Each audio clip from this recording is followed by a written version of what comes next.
And I am colonially conditioned. So I'm more assimilated to a white way, Western way of thinking and living. And when you hear some of these terms, initially you reject them because they sound African voodoo. Or if you're not religious, they sound like, oh, prophesy. But I had to break them down in the most practical way for myself. Generational curse.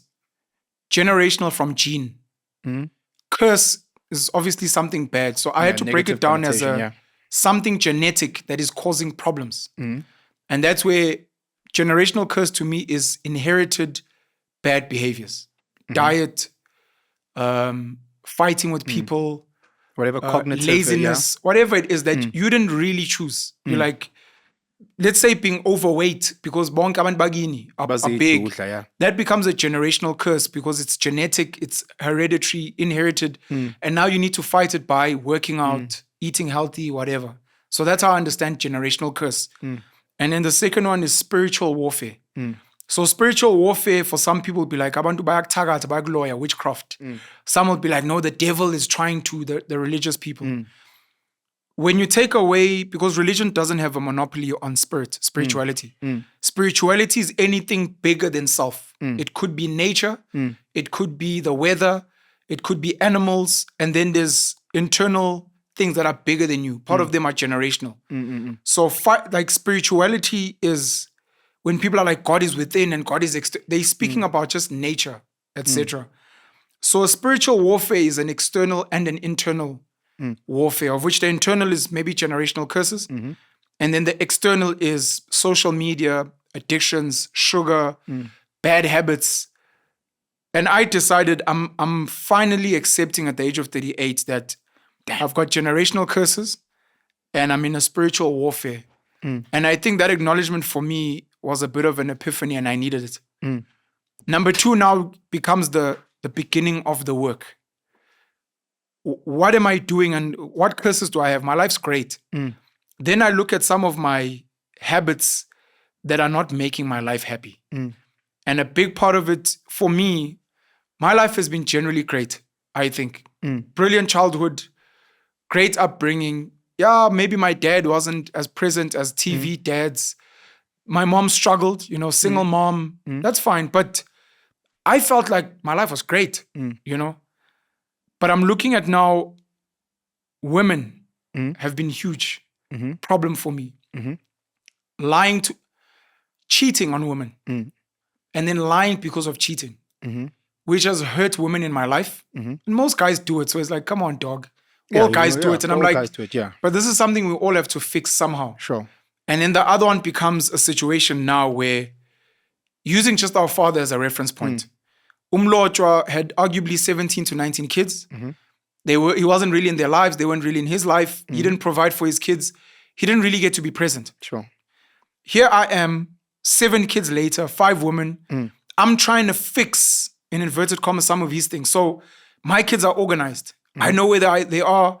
I have pictures and videos. I post them so that people know I have kids. I try to bring them together where I can. I provide where he didn't.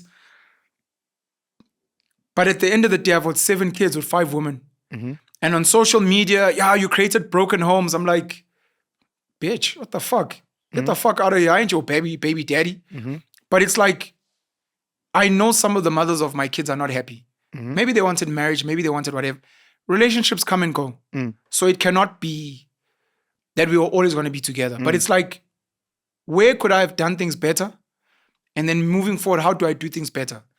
Are my kids in an ideal situation? Can I do things better what is for my children? Food? And then you start that, because it's not, the one danger I don't want to get into on this journey is I don't want to look at Brad Pitt and Margot Robbie, blonde, blue eye, white, American, well, she's Australian, picket fence, we go to church, I'm a community builder, I work out. I don't want to work off a template that is sold by the thing. Because people worked off that Will and Jada template. Yeah, the Will and Jada template. I want to work... Jakes and... Huh? TD Jakes? Swallow. Have you ever been swallowed? So. Do you have the courage to be swallowed? Yeah. Shout out to TD Jakes. With I'm speaking too much, I wanted to speak about TD Jakes' daughter, man. Such a brilliant story. I want what feels healthy for me. Selfishly. I believe most human beings are selfish. But I want to be in a place where if my kids are judging me, their moms are judging me, my family is judging me, my friends, strangers, I'm at peace. And currently, I guess I'm not at peace. So I'm trying to figure out, where did it go wrong? Is it wrong? And how do I fix it? And then in the interest of time, resources, because we have limited time, limited resources, how do I maximize? And then acknowledge that, I think my life was great, but certain aspects I could have done things differently. And maybe let me close with this before you chat. I posted this on social media and there were 2 comments that stood out for me. Both of them are almost saying the same thing. The one was saying there's no such thing as generational curses and spiritual warfare. You're just making shit decisions. Which sounds very easy, but I'm like, sure.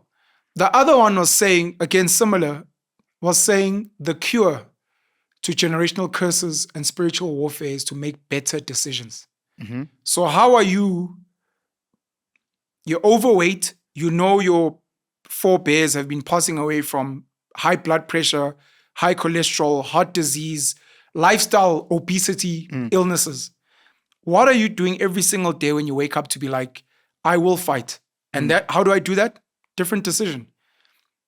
Huge burger, triple patty, extra cheese, extra mayo. I'm like, definitely gonna eat that.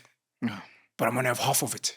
And then I have the other half tomorrow. So I'm fighting the generational curse by only having half. And may I please have a diet soda, please? With my burger. Diet soda, small one. Small diet soda. You're like, I'm fighting. I'm in the trenches. If I was my dad, I would have asked for the double special. And so I'm fighting. I had half the burger and I had a diet soda. And you're like, okay, Don, you know what? I see you. I see you. So every day. And I'm raising this because you and I share genetics and DNA. Yeah. We've spoken about women in private. We've spoken about children.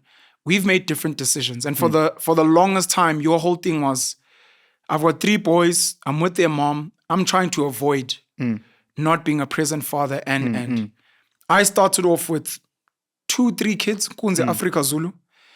I also at some point had it together. And then life happened and then it just kind of fell apart where mothers were moving away, kids were somewhere else. And it's like, now it's a mess. And I'm at a point where I still want to have kids. And it's like, is this not you feeding into the curses, dog, and to the warfare? Are these the best decisions? Because it's cool for you to be on social media and speak good English. Be like, hey, look, I love my children. And English. Go do your better. And it's like, what am I maybe doing wrong, doing right? How do I maneuver? And that thing you were saying about a mirror, one of the best mirrors is your brother. To hear what they think and where they think, and I think you messed up here. I could have done this. Maybe I'm also struggling with this. I don't know. As we colleague Mnandi by saying at age 38.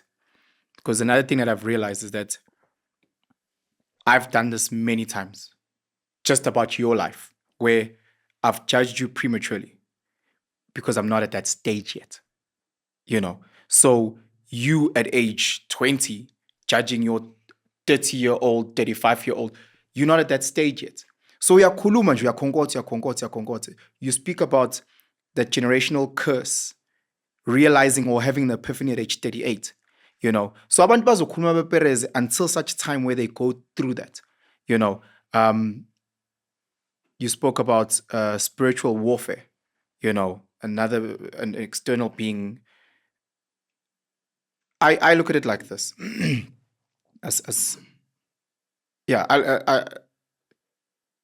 Let's go back to your whole colonial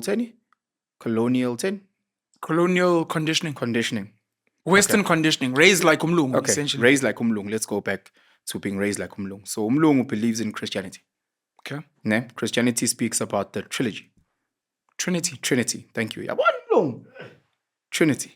Please don't respect Queen Elizabeth, my mom, and my dad, William Shakespeare. So it is the Trinity. So it's the Trinity. It's the Father, it's the Son, and the Holy Spirit. So we look at it like that. So in the Old Testament, it speaks about God. God being knowledge, right? In the Old Testament? In the Old Testament, it speaks about God being knowledge. Well, God. Or is that you? God, yes. God is knowledge. And then in the New Testament, it speaks about wisdom, which is Jesus. The application of knowledge is wisdom, right? Is this your own thing, or is this from sermons when you taught at Christian schools? Hayi lungelo phela nami ngipowerful mfethu. So Njengo TD? Njengobani? Uthi powerful njengobani? So in the First Testament, in the Old Testament, you gotta have courage. The mind is the battleground. Qhubeka-ke TD Jakalazi wasemzansi. Titty Jakes. Anyway, you've got the Old Testament, which is knowledge, which is God. And then God says, my wisdom, which is Jesus, the applied version, knowledge applied. Now, when we go back to the human everyday, you've got your thoughts, which is your knowledge, right? And then you speak it and then you act it. That's also the Trinity. Thoughts, words, actions. Drake has this song where he says, one of the lines is something like, say it's real when you are who you think you are. Something along those lines. The great philosophers and psychologists talk about a cognitive dissonance, where what you are seeing, the information that you are seeing is not in tune with your thoughts. A lot of, let's say, racist Afrikaans people, where they see blacks as second-rate citizens, when they walk into a room and all the blacks are MDs and CEOs and more successful than them, they have a cognitive dissonance. Short circuit. They short circuit because they're used to seeing blacks in one light, and then when they see them in this light, there's a frustration. I think a lot of the time when we speak about the spiritual this and spiritual that, we're talking about a misalignment of your thoughts, your words, and your actions.